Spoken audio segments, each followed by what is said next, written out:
The economic expectations that are placed on Americans today are not just high, but they're borderline absurd. A family of four in New Jersey needs $6,104 a month just to cover the basics. That's before savings, retirement, vacation, home repairs, or anything that makes you feel like you're in more than survival mode. $4,686. That is what the average single American needs to take home every single month to cover their basic necessities. I think 67% of Americans living paycheck to paycheck is disgusting. I think the fact that it went up from 60% of Americans to 67% of Americans within 1 year of the Trump presidency is scary. It's dangerous.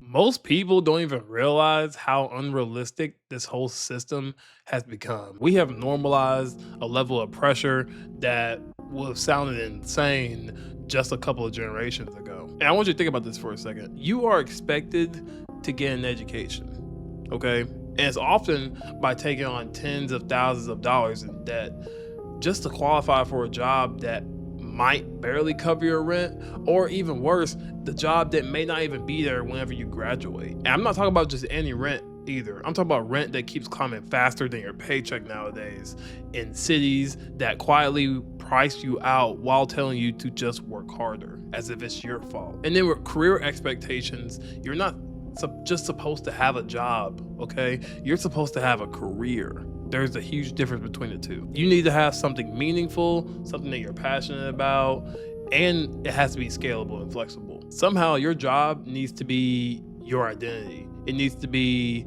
your income and your personal fulfillment engine all at once. Me personally, that's not a job. That is 3 jobs wearing some kind of trench coat at this point. And with productivity as well, Americans are expected to optimize everything in their lives. I'm talking about their mornings, their workouts, their side hustles, your sleep schedule, diet. It's come to a point now to where you're not just living, you are managing a personal startup. And if you're not constantly improving, monetizing something, or even leveling up in your life, you feel like you're falling behind. But behind who is the real question. That's the part that really gets me personally.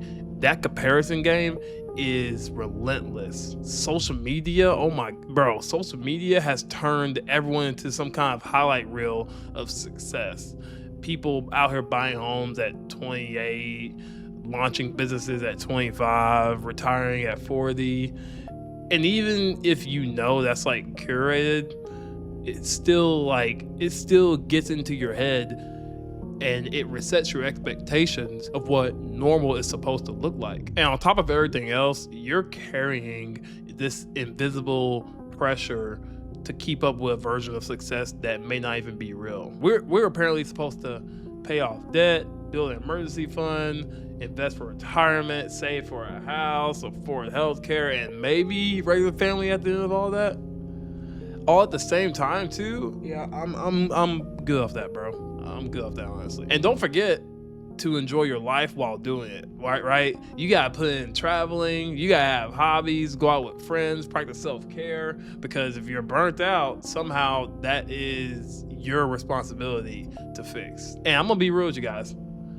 This is exhausting. All of this is so exhausting. Not because people are lazy, okay? Not because they don't want to work, but because the expectations have just quietly outpaced the reality that we live in. Wages haven't kept up, your costs have skyrocketed. Stability is damn near gone at this point, and yet the standard and the idea of what a successful adult life looks like hasn't adjusted at all. And here's the truth most people don't say out loud. You can follow the rules, do everything right, live by the book, and still feel like you're barely keeping your head above water. And that's not personal failure. That is a systematic mismatch between expectations and reality. And maybe the goal is not to keep up, right? Maybe the goal is just to redefine what is success, what is enough for us. Because right now, enough has been pushed so far out of reach that people are just burning out just trying to get close to that. And that's not sustainable, not individually and definitely not collectively. So yeah, man, the economic expectations of Americans is definitely exhausting. But the more important question of all this is, are they even worth chasing anymore? So how much money do you need to make to live comfortably in the United States throughout each decade? Going 1940 to 2025. 1940s, a single person needed to make $2,050 a year to live comfortably in the United States. In the 1950s, all you needed was $3,300 per year to live comfortably. You could be at the beach. In the 1960s, it jumped. $4,800 per year, you could live perfectly comfortable in the United States and enjoy fashion. So in the 1970s, we got colored photo, $7,400 per year annually to live comfortably. In the 80s, $15,000 a year to live comfortably. We're starting to ramp up now, $25,000 for the 90s, 25 grand a year. We're talking about apartment, food, car, everything. The 2000s, $38,500 per year. Now the 2010s, $50,000 per year. The 2020s, the first half anyway, $67,000 a year. 2025, $107,500 to live comfortably in the United States is what you need to live. Car, house, kids, food, whatever you want. That's how much you need. $107,000. 1940, $2,050.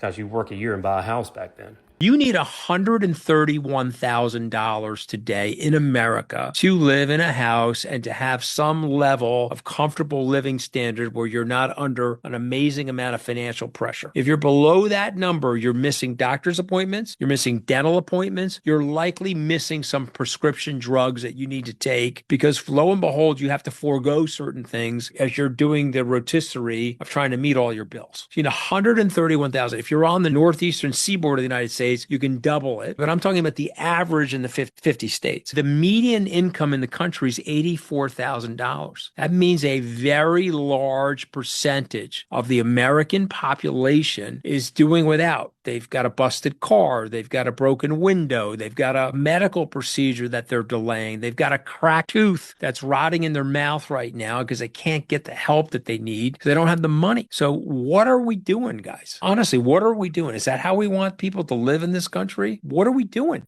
A family of 4 in New Jersey needs $6,104 a month just to cover the basics.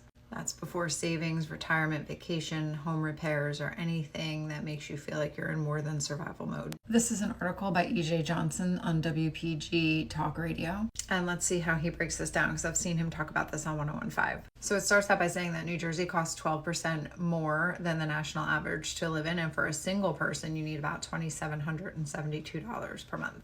And he gives the 10 costs that make New Jersey one of the most expensive states in America. And the first one, of course, is property taxes. The highest in the nation, New Jersey's effective property tax rate is 1.77%, which is more than double the national average of 0.89%.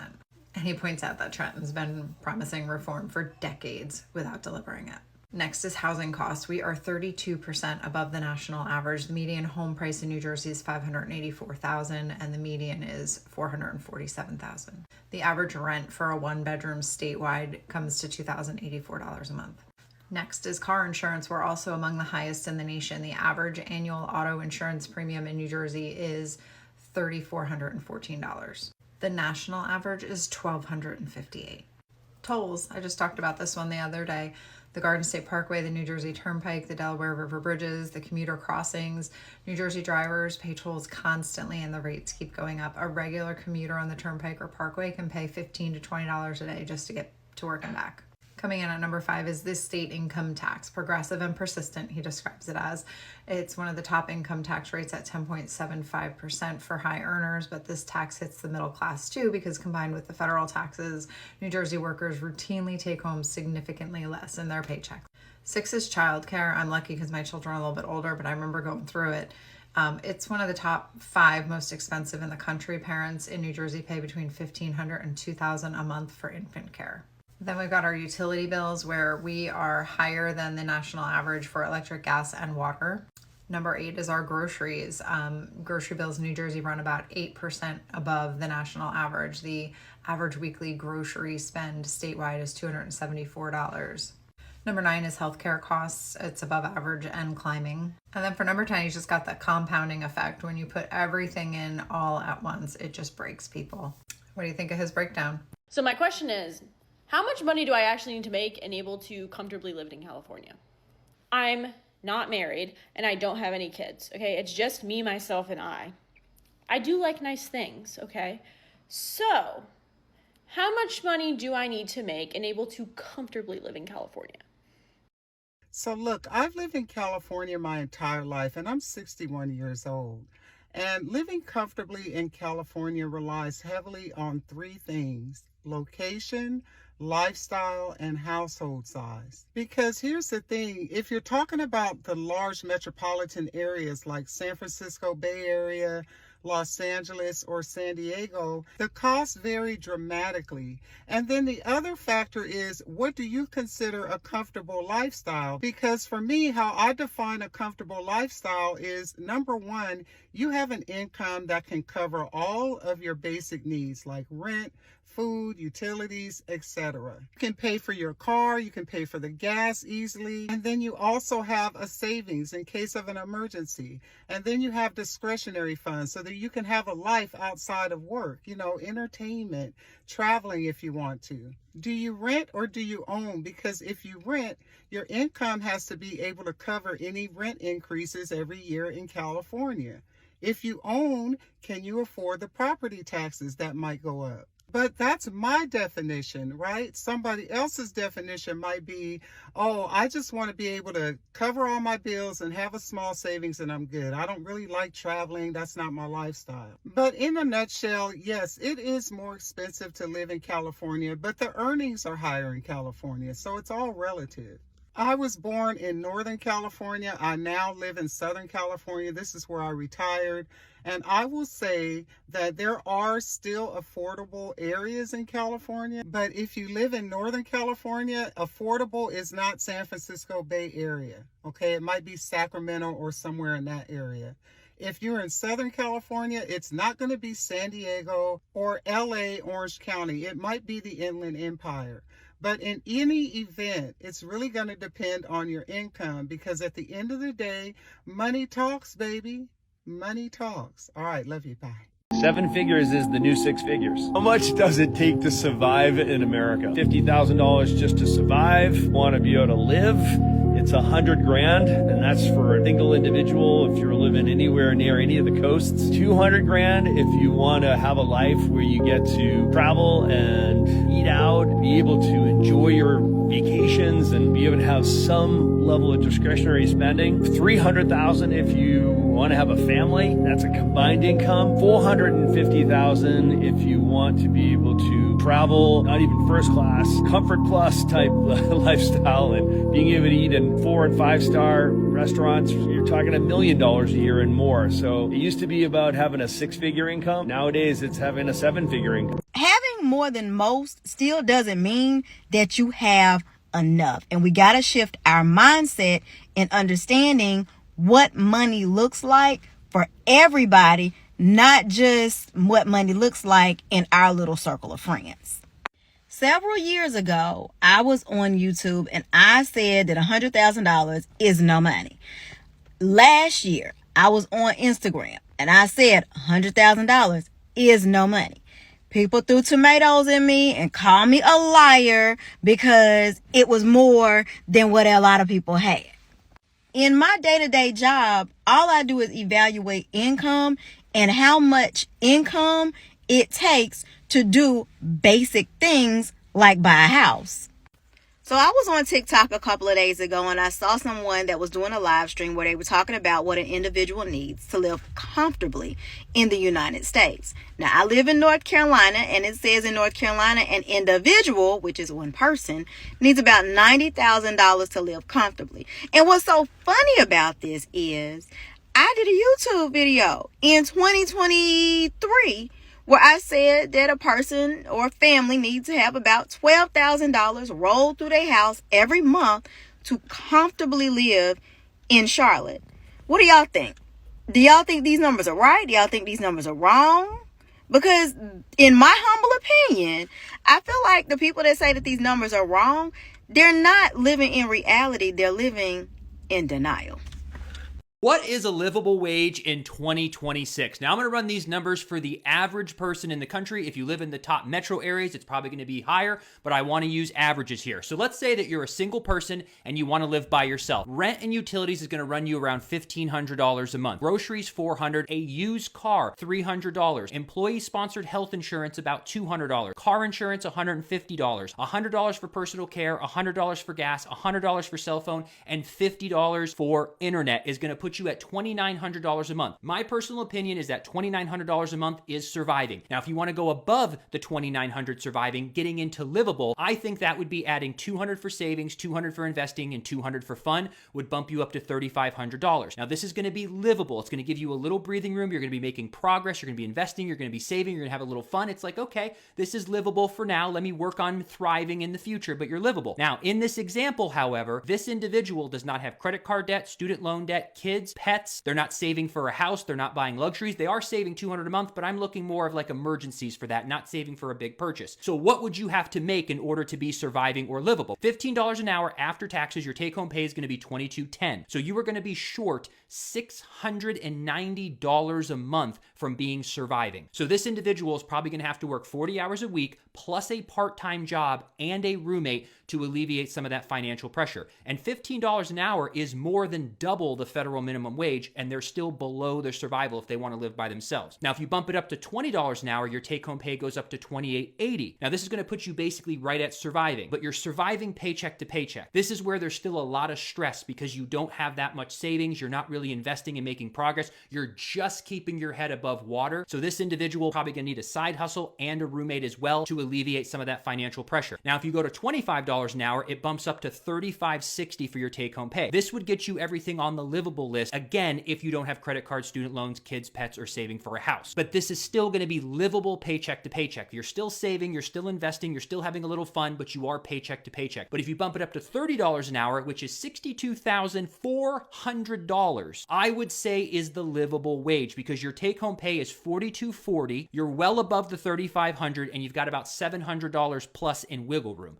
So you can use that to pay down your car. You can use that to start saving for a house or make bigger investments. So I would say as a single person in 2026, $30 an hour is now the livable wage. If you live in a top 40 metro area, it might be as much as $40 or $50 an hour. If you have roommates, if you have a spouse, if you have a partner, then some of this can shift. But this is the cost of living in 2026. To say you need $94,000 to live comfortably in America.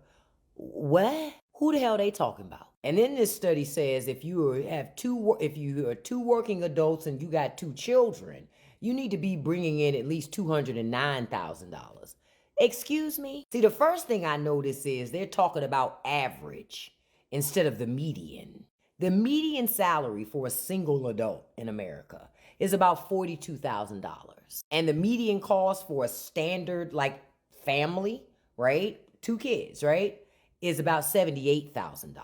See, this is the game that the media will try to play with you to make you think in your struggle, it's you. No, boo, it's the system. Because basically the American life is becoming mathematically impossible for most Americans to even live. Right now, the American economy feels like, one of those claw machines. You see the prize, you reach for it, but that claw never actually grabs tight enough to pull it out. So I'm asking, when you hear numbers like this, do they feel realistic to you? Or does it sound like they're describing a life that most Americans will never live?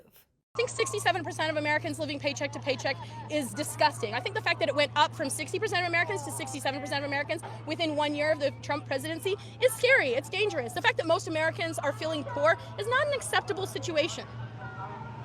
And to hear the President of the United States say that unaffordability is a lie, that affordability is a scam, well, that's not true, because every single person who's coming to this event, most people are feeling the pinch of unaffordability in the United States of America. And it is a problem, and it's not a left or a right problem. It's an up versus down problem, and we need to band together as people and be on the side of others. We need to be on the side of each other, because trusting billionaires doesn't work out well for anyone. I don't care if it's 1880 or if it's 2025. There are no billionaires who are doing right by regular people, and we need to understand that. I don't care if we don't agree on abortion or if we don't agree on everything, but we can agree on the fact that life should not feel like a struggle. Normalizing struggle in the United States of America is the antithesis of the American dream. And because I am 40 years old, because I am as old as I am, I know that life didn't feel this way 20 years ago.